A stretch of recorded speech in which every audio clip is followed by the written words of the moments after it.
Hey guys, I'm Danny, your friendly neighborhood colorist, and in this video today we'll be grading some DJI dlog footage which I shot on my Mavic 2 Pro.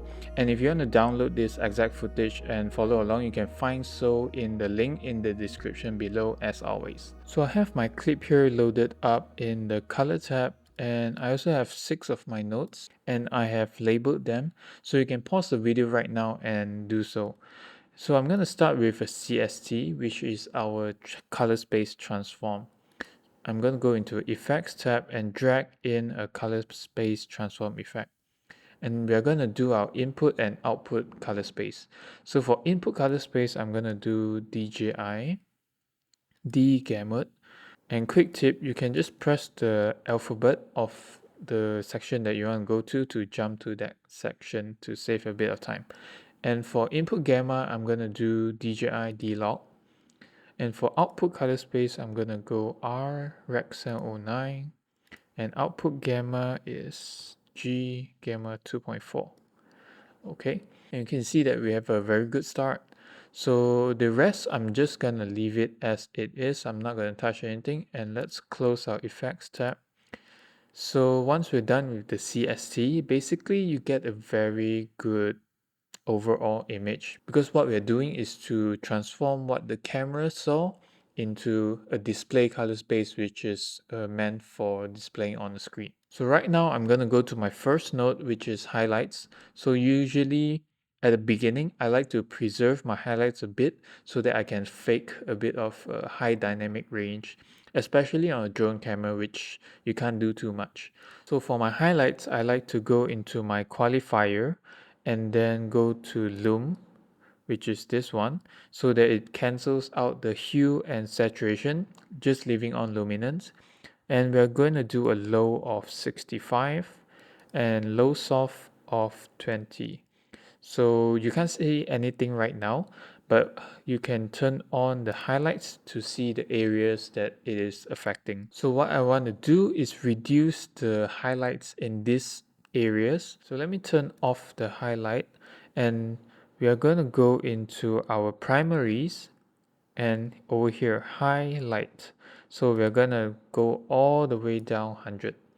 So you can see if I turn on and off this node, you can see that there's more details in the highlights. And moving on to primaries, here I want to do a bit of color correction and also to give the whole video a bit more pop. So what I'm going to do is to lower down the gamma a bit. Let's go this too much, and then let me scale back a bit.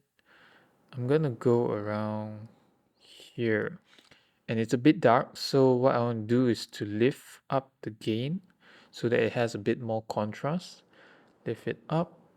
Okay, over here right now it's going too bright, so I'm gonna just go around here, 1.07. And then I'm also seeing a bit too much gunk at the shadow over here. So what I want to do is to do a bit of lift to raise it up a little bit. Just a little bit. Too much. Going back. Alright. So right about here, 0.01. And I'm not gonna adjust anything else. The temperature, the tint, everything's looking very good to me. So I'm not gonna touch anything at all. So let's move on to hue versus, where I do all my hue versus adjustments, which are over here and in the curves and hue versus. So first thing I'm gonna do is hue versus hue. I'm gonna create some points first. And what I want to do is to eliminate some, because the greens are a bit too green. So what I want to do is make it a bit more yellowish. So let's go to our greens, and then I'm gonna lift it up with this hue rotate. So I'm gonna go to about 14. Yeah, about 14. It's just a very small adjustment, but it makes the biggest difference. And next I want to go into my hue versus hue, and I want to just cancel out this teal point, and I just want to adjust this blue point. So what I want to do is add a bit of teal look. Of course not as much as this, but just a little bit, like, yeah, I think 12 would do. 12 is just nice. So let me turn off and on this node. So I added just a bit. Okay, maybe it's a bit too much right now. Let's do 10. Yes, to give it a bit more teal look instead of a boring old blue. I know the blue is very nice, very natural, but I just want to give it more punch in this clip. Okay, so right now it's a bit too saturated. So what we usually do is to go into the hue versus saturation. As same thing, let's create a few points.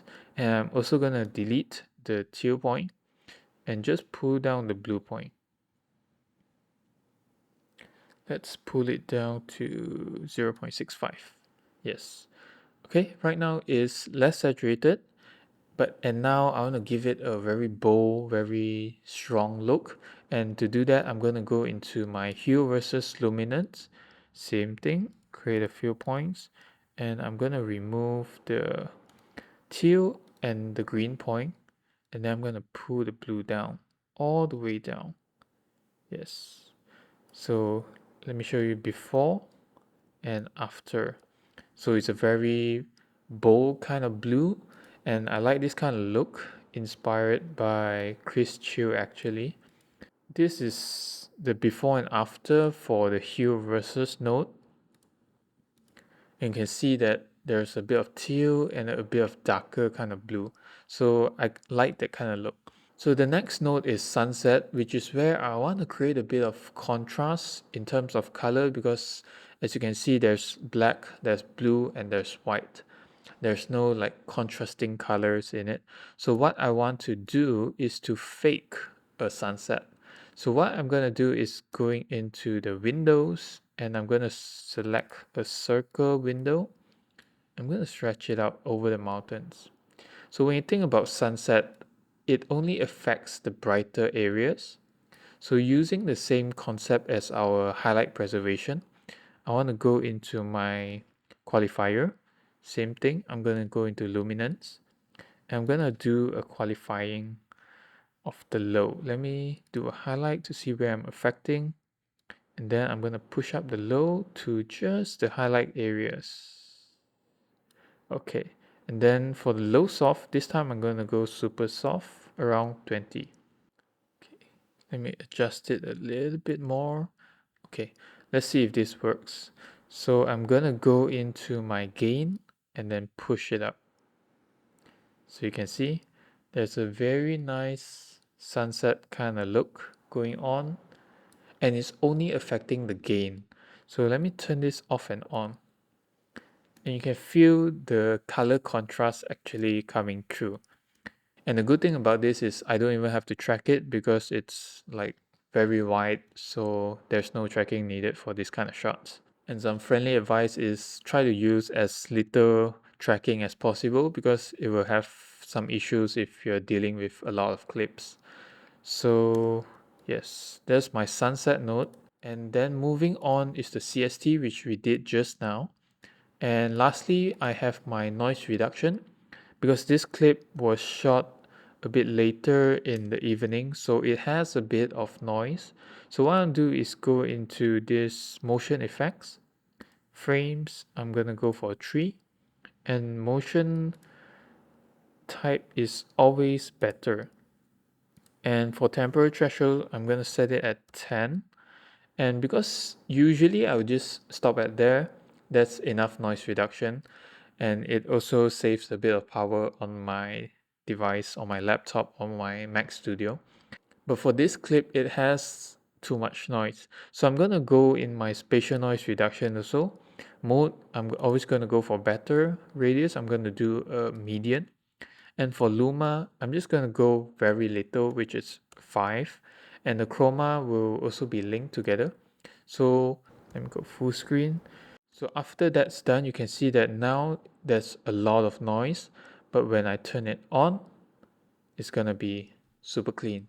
And it's a little bit blurry, but it's still acceptable. And this is also HD. If I turn it to UHD, it's gonna be even cleaner. So that's about it. This is my grade for this DJI D-Log footage. So let's do a quick recap. First, I did a CST, turning it from DJI D Gamma, DJI dlog into Rec 709 Gamma 2.4, and then I preserved my highlights a little bit, and then with the primaries I create a little bit more contrast, as you can see. And in my hues, I tuned down the sky to a bit more teal but not too colorful, and then I added a bit of contrast with the sunset, and then lastly the noise reduction to reduce the noise. So this is my final look.